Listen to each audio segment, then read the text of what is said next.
नमस्कार विद्यार्थी मित्रांनो, मागच्या लेक्चरला आपण सभासदत्व रद्द होणे किंवा सभासदत्व समुपदेष्टात येण्याचे कारणे आपण मागच्या लेक्चरला बघितलं.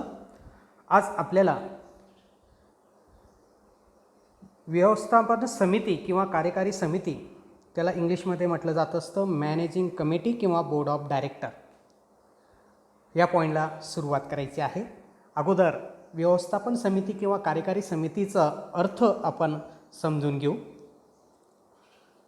सहकारी संस्थेमध्ये अधिमंडळाची वार्षिक सभा ही सर्वोच्च अधिकार असणारी सभा आहे. म्हणजे सहकारी संस्थेमध्ये जे जनरल मीटिंग्स म्हणजे सर्वसाधारण सभा जे असतात, त्या सर्व सभेमध्ये सर्वात महत्त्वाची अधिमंडळाची वार्षिक सर्वसाधारण सभेला महत्त्व प्राप्त होत असते आणि त्या सभेला सहकारी कायदा 1960 व उपविधीने सर्वोच्च अधिकार दिलेला असतो. या सभेच्या माध्यमाने व्यवस्थापन समितीचे निवड केली जात असते किंवा या सभेच्या माध्यमाने व्यवस्थापन समितीला सहकारी संस्थेचे दैनंदिन कारभार पाहण्याचा अधिकार दिला जात असतो. तसेच सहकारी संस्थेमध्ये निर्णय घेण्याचा देखील अधिकार या सर्वोच्च अधिकार असणारी सभेच्या माध्यमाने व्यवस्थापन समितीला मिळत असते. सभासद हे खऱ्या अर्थाने सहकारी संस्थेचे मालक असतात, म्हणून मालक या नात्याने त्यांना सहकारी संस्थेचे दैनंदिन कारभार पाहण्याचा अधिकार प्राप्त होत असतो. त्यामुळे ते सहकारी संस्थेची व्यवस्थापनाची जबाबदारी स्वीकारत असतात. परंतु सभासद संख्येने जास्त असतात. तसेच सभासद हे संस्थेच्या दैनंदिन व्यवस्थापनात भाग घेऊ शकत नाही, कारण सभासदांची संख्या जास्त असते. तसेच सभासदाला आपला भाग हस्तांतर करण्याचा अधिकार असतो. त्यामुळे त्या सभासदाला आपले मालकी हक्क दुसऱ्या व्यक्तीला हस्तांतरित केल्यामुळे त्याचं सभासदत्व त्या संस्थेमध्ये रद्द होत असते. म्हणजे संस्थेमधील सभासदत्व बदलत असते. तसेच सभासदाचे दूरवर वास्तव्य, सहकारी संस्थेमध्ये जरी कार्यक्षेत्रातील व्यक्ती असला तरी प्रमुख जे सहकारी संस्थेचे कार्यालय आहे त्या कार्यालयापासून तो काही अंतरावर सभासद वास्तव्यास असतो. या कारणाने सहकारी संस्थेचे दैनंदिन कारभार सभासद बघू शकत नाही, म्हणून ते आपले प्रतिनिधी सहकारी संस्थेचे दैनंदिन कारभार पाहण्यासाठी निवडत असतात आणि त्या प्रतिनिधीला किंवा त्या प्रतिनिधींना संचालक असे म्हटलं जात असतं आणि त्या संचालकांच्या समूहाला एकत्रितपणे व्यवस्थापन समिती किंवा संचालक मंडळ असे म्हटलं जात असतं. म्हणजे सभासद जे प्रतिनिधी निवडतात त्याला संचालक म्हटलं जातं आणि त्या संचालकांच्या समूहाला एकंदरीत संचालक मंडळ किंवा कार्यकारी मंडळ किंवा व्यवस्थापन समिती असं म्हटलं जात असतं.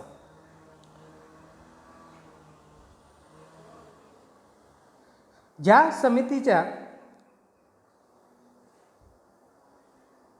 सहकारी संस्थेकडे व्यवहार सभासदांमार्फत दिले जात असतात, त्या समितीमार्फत व्यवस्थापन कशा पद्धतीने बघायचं पाहायचं या संदर्भातील अधिकारी हे व्यवस्थापन समिती त्या समितीमार्फत दिले जात असतात. व्यवस्थापन समितीच्या रचनेमध्ये देखील, व्यवस्थापन समितीच्या संचालकांमध्ये देखील प्रत्येक संचालक हा वेगवेगळ्या कार्याने काम करत असतो. काम करताना त्याला वेगवेगळे अधिकार दिला जात असतो. म्हणून व्यवस्थापन समितीचं देखील व्यवस्थापन समितीच्या मंडळामार्फत समिती गठीत केली जात असते, कारण जेणेकरून सहकारी संस्थेचे जे दैनंदिन कारभार आहे त्या कामामध्ये विभागणी करता यावं आणि योग्य ते निर्णय किंवा योग्य ते काम योग्य वेळी करता यावं या दृष्टिकोनाने व्यवस्थापन समिती आपल्याच संचालक मंडळामधील काही लोकांचं किंवा त्या काही प्रतिनिधींचं समिती गठीत करत असतात आणि त्या समितीकडे ते व्यवस्थापन समिती काही अधिकार प्राप्त करत असतात. म्हणजे समितीचे व्यवस्थापन समिती किंवा संचालक मंडळ असे देखील त्या व्यवस्थापन मंडळाला किंवा संचालक मंडळाला आपल्याला असं म्हणता येईल. महाराष्ट्र सहकारी संस्था कायदा 1960 तसेच महाराष्ट्र सहकारी संस्था अधिनियम 1961 आणि त्या संस्थेची उपविधी यामधील तरतुदीनुसार व्यवस्थापन समितीला वार्षिक सर्वसाधारण सभेच्या माध्यमाने काही अधिकार प्राप्त होत असतात. सहकारी संस्थेचे व्यवस्थापन हे व्यवस्थापन समितीकडे या सभेच्या माध्यमाने या कायद्याच्या तरतुदीनुसार सोपविले जात असतात. व्यवस्थापन समिती सर्वसाधारण सभेकडून मिळालेल्या अधिकाराचा वापर व्यवस्थापन समितीच्या सभांमध्ये ते करत असतात. म्हणजे वार्षिक सर्वसाधारण सभेमध्ये जो अधिकार व्यवस्थापन समितीला मिळालेला आहे, संचालकांना मिळालेला आहे, त्यांचा अधिकाराचा वापर ते त्यांच्या संचालक मंडळाच्या सभेमध्ये करत असतात.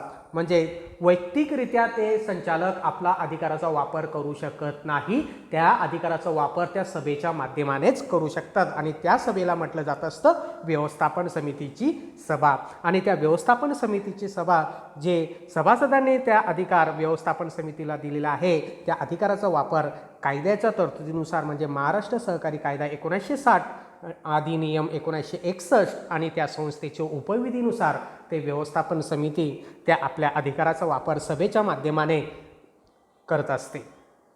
संस्थेचे दैनंदिन कामकाजाबाबतचे निर्णय सर्व व्यवस्थापन समिती घेत असतात. मग वस्तू निर्मितीपासून तर सेवा देण्यापासून तर कर्मचाऱ्यांच्या भरतीपासून तर कर्मचाऱ्यांना पेमेंट वाटप करण्यापासून तर वेगवेगळ्या प्रकारच्या सेवा देण्यापर्यंत सर्व अधिकार व्यवस्थापन समितीला या कायद्याच्या तरतुदीनुसार देण्यात येत असते आणि त्या अधिकाराचा वापर ते व्यवस्थापन समिती करत असतात.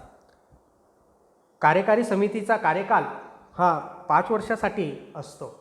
कमीत कमी 5 वर्षासाठी असतो. काही संस्था आपल्या सोयीनुसार 1 वर्ष, 3 वर्ष, 5 वर्ष अशा पद्धतीचं ते व्यवस्थापन समितीचा कार्यकाळ उपविधीमधील तरतूद करून ठरवत असतात. परंतु महाराष्ट्र सहकारी संस्था कायदा 1960 मध्ये कार्यकारी समितीचा कार्यकाल हा 5 वर्षासाठीचा असतो. परंतु सहकारी संस्था आपल्या उपविधीमध्ये तरतूद करून ती व्यवस्थापन समितीचा कार्यकाल हा 1 वर्षासाठी करू शकते किंवा 3 वर्षासाठी करू शकते किंवा 5 वर्षासाठी करू शकते. मग आता आपण व्यवस्थापन समितीची रचना कशी असते हे थोडक्यात बघू. व्यवस्थापन समितीची रचना कशी असली पाहिजे हे सहकारी कायदा 1960 आणि अधिनियम 1961 मध्ये दिलेलं असतं आणि त्यानुसार सहकारी संस्थेच्या उपविधीमध्ये व्यवस्थापन समितीची रचना कशी असली पाहिजे या संदर्भातील तरतूद सहकारी संस्था उपविधी तयार करीत असताना ठरवत असते. साधारणपणे व्यवस्थापन समितीतील सदस्य संख्या ही उपविधीमध्ये दिलेली असते. कायद्याच्या तरतुदीनुसार ती संख्याच्या तरतुदी संदर्भातील नियम उपविधीमध्ये तयार केले जात असते.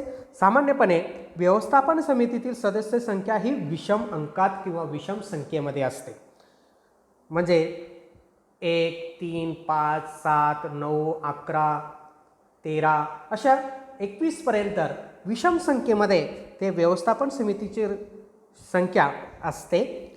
मतांची समानता टाळण्यासाठी ही विषम संख्या व्यवस्थापन समितीची सदस्यांची केली जात असते. कारण व्यवस्थापन समितीमध्ये अनेक वेळा निर्णय घेतले जात असतात, मतदान केलं जात असतात आणि त्यावेळेस निर्णय घेताना समान मतदान एखाद्या विषयावर होऊ नये या दृष्टिकोनाने असे समानता टाळण्यासाठी विषम संख्या या व्यवस्थापन समितीच्या सदस्यांची असते. व्यवस्थापन समिती सदस्य संख्या ही जास्तीत जास्त 21 पर्यंत असते सहकारी कायदा 1960 नुसार. व्यवस्थापन समितीच्या रचनेमध्ये सहकारी कायदा 1960 आणि त्यामध्ये झालेल्या बदलानुसार कमीत कमी व्यवस्थापन समितीच्या रचनेमध्ये कमीत कमी 2 महिला सदस्य असल्या पाहिजेत. म्हणजे ज्यावेळेस व्यवस्थापन समितीची निवड केली जाईल त्यावेळेस त्या व्यवस्थापन समितीमध्ये कमीत कमी 2 महिला सदस्य किंवा समितीचे सदस्य किंवा संचालक असले पाहिजे, संचालिका असले पाहिजे. तसेच निबंधकास समिती सदस्यांची संख्या ठरवण्याचा अधिकार असतो. म्हणजे निबंधक हा व्यवस्थापन समितीची जी रचना आहे त्या रचनेनुसार ती सभासद संख्या ठरवत असतात आणि त्या उपविधीमध्ये त्याची नोंद केली जात असते.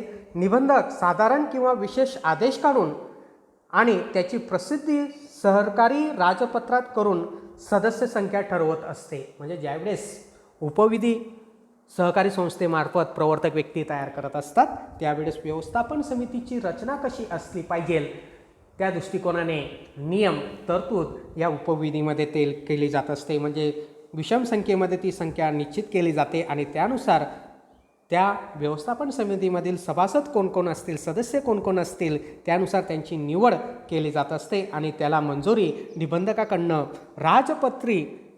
राजपत्रामध्ये करून घेतलं जात असते. म्हणजे ती संख्या किती असली पाहिजे हे कायदेशीर निबंधकाची परवानगी मिळाल्यानंतर राजपत्रामध्ये नोंद केल्यानंतर व्यवस्थापन समितीची रचना ठरत असते. विद्यार्थी मित्रांनो, वेगवेगळ्या प्रकारचं सहकारी संस्थांमध्ये वेगवेगळ्या प्रकारची रचना व्यवस्थापन समितीची असतात. ज्या पद्धतीची सहकारी संस्था असते त्यानुसार व्यवस्थापन समितीची रचना निबंधकाच्या परवानगीनुसार प्रवर्तक व्यक्ती उपविधीमध्ये त्या सदस्यांची संख्या किती असली पाहिजे, व्यवस्थापन मंडळामध्ये संचालकांची संख्या किती असली पाहिजे. जनरली सहकारी संस्था हे मागासलेल्या, भटकलेल्या, आर्थिक दुर्बल घटकांची आणि ज्यांना विकास साधायचा आहे त्यांच्यासाठी ही सहकारी संस्था असते. म्हणून सहकारी संस्थेच्या व्यवस्थापन समितीची रचना करीत असताना सर्व घटकांचा समावेश या व्यवस्थापन समितीमध्ये करता यावा या दृष्टिकोनाने व्यवस्थापन समितीची रचना सहकारी कायदा 1960 आणि त्या उपविधीमधील तरतुदीनुसार ठरवली जात असते. ज्यावेळेस ती उपविधी तयार केली जाते त्यावेळेस त्या उपविधीमध्ये कार्यकारी समितीचे कार्यकाळ किती असलं पाहिजे आणि त्याची रचना कशा पद्धतीची असली पाहिजे या संदर्भातील निबंधकाकडनं परवानगी घेतली जात असते आणि निबंधक त्यासाठी राजपत्रामध्ये त्या संख्येची नोंद करत असते आणि त्याचं राजपत्रामध्ये ते संख्या नोंदवून ते प्रसिद्ध करत असते. अशा पद्धतीचं व्यवस्थापन समिती किंवा कार्यकारी समिती